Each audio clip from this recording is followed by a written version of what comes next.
So, but first, if you are new here or don't know much about me, my name's Teri Slater. I'm a financial coach. And I would say that, my story is a little bit messy. I started helping people with their finances back in 2008. I was a financial counselor and was really kind of struggling with my own debt. So I had gone into debt, gotten out of it, did it twice. And the second time around, it was a really long process of paying off $200,000 in debt. And there was a whole lot of work that had to be done right here to look at the reasons why I was in debt to begin with again. So so I really just wanted to come in today, and I'm going to be doing some lives over the course of the next month because I just feel like that's a good way to connect with you all. And you know what? I'm super informal and not scripted or anything like that. So hopefully you can flow with it, and I'll try to stay on task and not go on for too long. But so let's talk about overgiving when it comes to holidays in general, but there's a lot of these things that can play out in other times of the year, right? It's not just around the holidays. And from a financial perspective, I want to talk about overgiving in a sense that it's different than just being generous. So overgiving is more related to when you are financially outpouring a lot, giving into other people, but then you're putting your own financial success at risk, right? So that either means, just generally overspending or increasing debt, or regret, spending hangovers, things of that nature. So I want to just kind of highlight that if you have more than enough money and you've got no financial concerns whatsoever, everything feels for you like you're on the right track and you just feel very generous, that's different. That's not what I'm addressing today, but I do want to just mention some of the reasons why we may become over givers. There's definitely certain professions that have a tendency to be more in that over giving category. One thing that I know I see a lot, however, is for parents who are doing really well for themselves and they want their kids to have better things than they did when they were a kid. I'd love to see any comments. If you can relate to that, like a hand up, amen, that's me. If you can relate to wanting your kids to have better things than what you had, and so you have a tendency to really kind of pour into them a lot, that's one way that this can show up. There's certain things that you want to think about when you are purchasing for people to make sure that it really feels like something. This is an exercise for our own selves whenever we're spending too, is that we should always be thinking to ourselves, with bigger purchases, is this something that I'm going to love or I need, and I'm going to have it until I wear it out?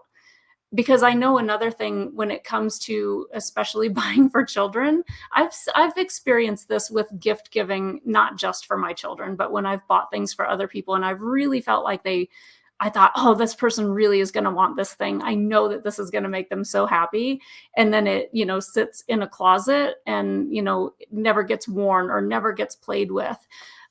Think about all of the years where at Christmas time, at the holidays, when your kids end up with these just mountains of gifts. And then think back to how often was it really just like one or two things only that they really loved and cherished more than anything else. I think things get diluted when you've got too much. Right? I mean, if you think about, I know that some years, oh, my daughters, they spoil me. They are so good to me at Christmas. They are both very, very thoughtful in the things that they purchase for me. And I always just feel I know that they love gift giving much like I do. And so I feel it. I feel that this is very special for them, what they have chosen for me. But sometimes it's like even a couple days later when someone's like, "What did you get?" And I think to myself, "Oh, I got so many good things." But it almost becomes hard to remember all the things, right?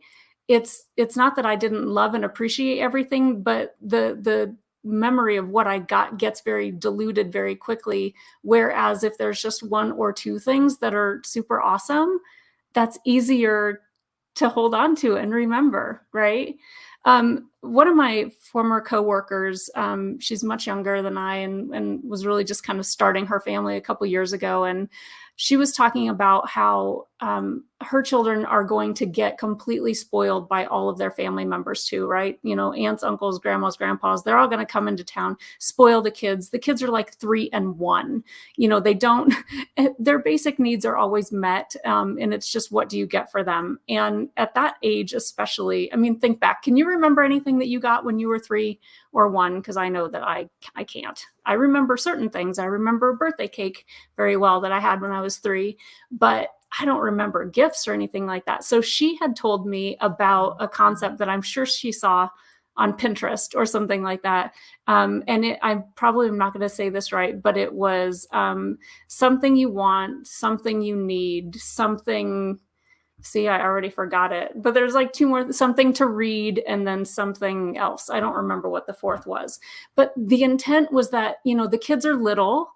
And so you really can just get, you know, something they want, one thing that they want, something that they need. That could be, you know, new pajamas or socks, you know, the things that feel like kind of like uncool to give as gifts, but people need them.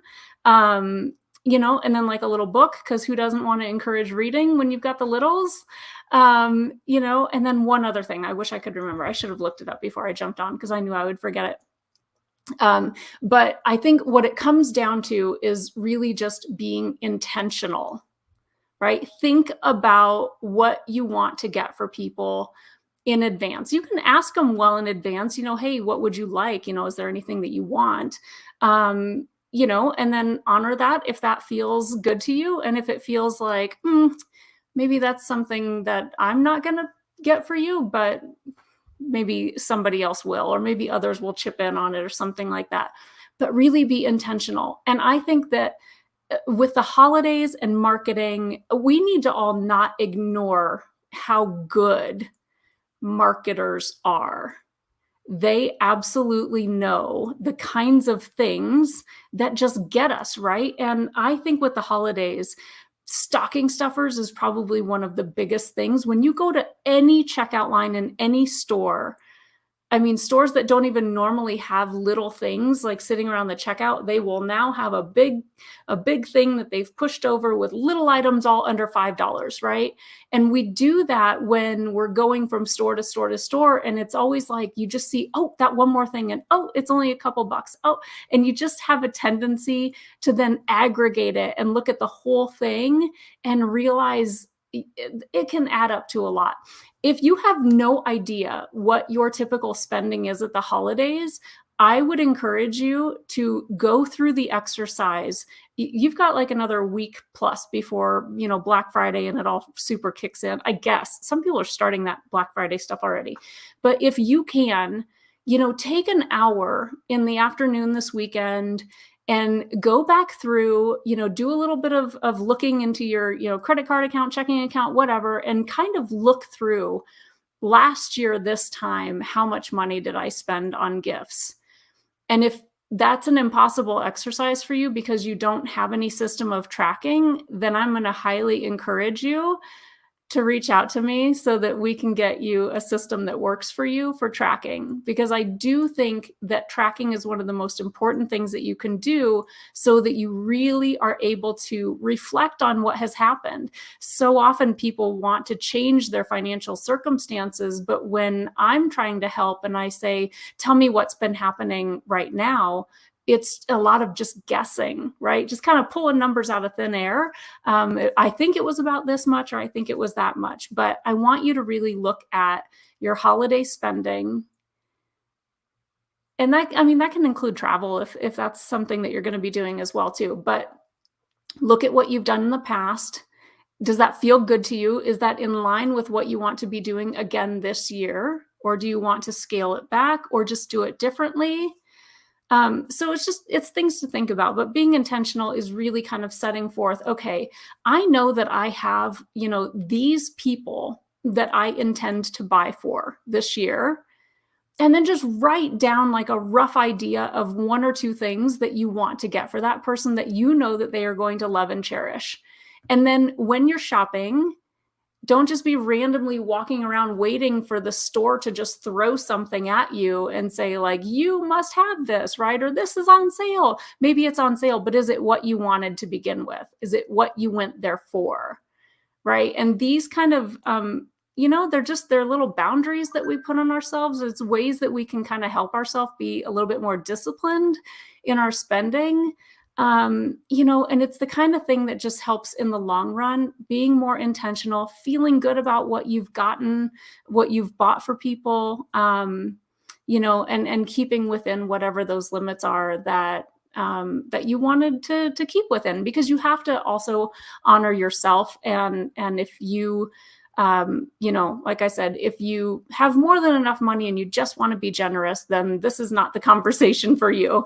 But if you feel like, I know that I could be doing better or making more progress on my own financial future, then these are just the little tiny acts of discipline that we have to start building in.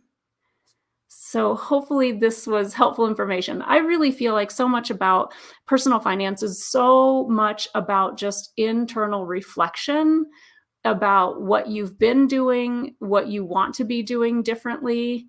So I think there's a lot of thought work that goes into this. I'm gonna leave you with one thought, and I'll also tell you that coming up in December, I'm not even going to wait for the new year. Coming in December, I am launching a cohort of a group coaching program, and it is going to be like an all-in intensive. And I cannot wait to be working with a handful of people that are just, super committed to making permanent change.